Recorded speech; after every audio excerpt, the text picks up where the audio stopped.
Welcome to Dice Control Dojo. I'm Phil, and I practice every day, share my tips so we can all get better at the casino.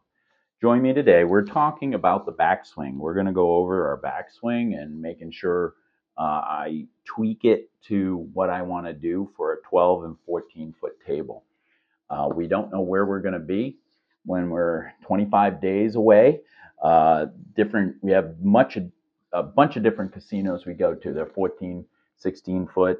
Their felts are different, and we just got to see where we can fit in. So we got to make sure I can adapt both ways when I'm so close. We're 25 days out. I want to make sure I can tweak both accounts on being able to be successful because we're going to be playing as a team, and I don't want to let my guys down. We're 25 days out, Craps crew. I hope you're getting on that table every day.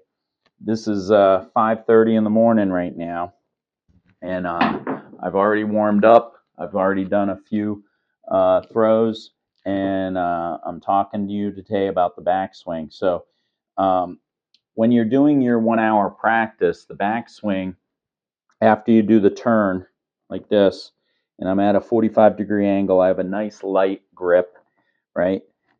I've changed my backswing. It was going up like this, like a pendulum. I was pendulum them. And I noticed that when I'm at a live casino, which join me at the end, I want to tell you about my latest live table experience. Good story.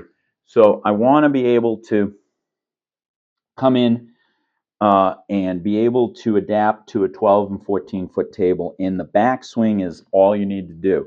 So with this backswing, I've been coming back like this, not swinging up, not using my elbow swing.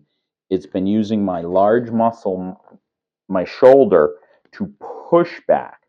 Now, on a 12-foot table like this that I practice every day, that pushback doesn't have to be a lot, right? It's like maybe 4 inches, maybe 3 inches. And you want to be consistent with that. You want to practice that backswing so that it's the same each time. And if I want it to be low and slow, remember the dice are coming out on its own. So your backswing is what's going to give you that hitch release on your arm, on your backswing, so that you can come across.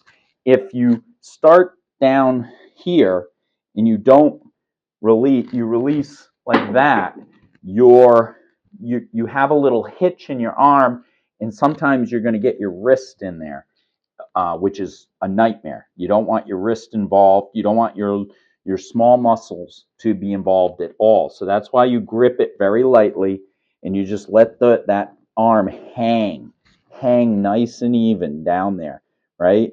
Get your grip nice, and then the backswing is your back muscle, this shoulder muscle, pulling it back like there's a string going straight back, and you want that to go back enough so that you can reach the far end of the table. Now, the beauty of my new throw that my coaches worked on with me, and I've been practicing for 5 months now, is that once again, I don't have to do major tweaking for a 12-foot table as opposed to a 14-foot table.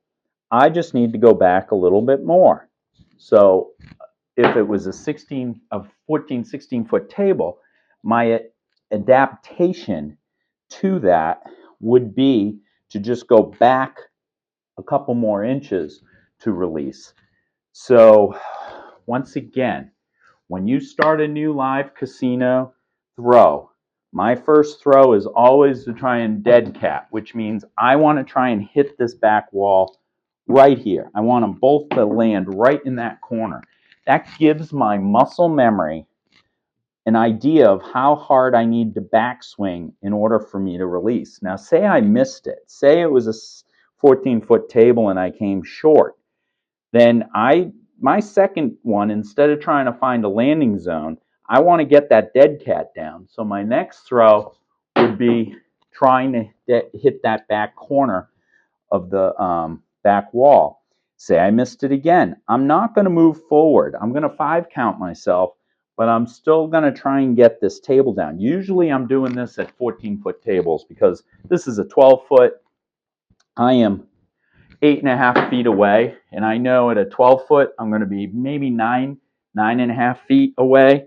So I have to make sure I'm practicing for that difference, and I can adapt that. And what I love about this throw is that it's not a stretch for me to go 2 inches back like that to get an 12-foot table, or to go 4 inches back. So I can practice that by just me moving back a little bit like this.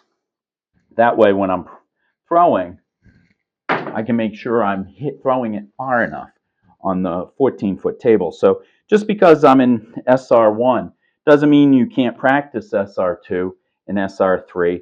And the beauty of my throw that the coaches have worked on with me is that the only thing I'm changing, whether it's any type of table, is my back throw. And you know what I'm noticing I'm doing, and you have to make sure you're not doing that, is if you're at a longer table, you have to just rely that the backswing, the back push, that you draw back, is the momentum that you're using. Don't come all the way back and then use your muscles and your body to throw the dice because you want to go further. Your brain's going to think that I have to throw it harder. You don't want to be harder. You want to be smarter. So by throwing it, just using the backswing should be all you need to get the momentum forward. Remember, those dice are coming out all on their own.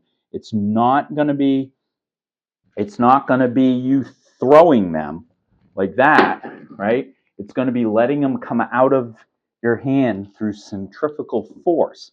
And in order to do that, you have to have a pendulum, or not a pendulum, I'm sorry. You have to draw back enough so that when you follow through on that throw, when you go through, this part right here, see this? Should always be the same.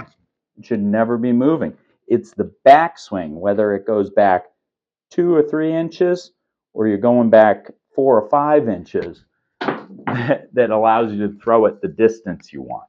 So, but this muscle memory, which we'll talk about in future throws, should be the exact same every single time.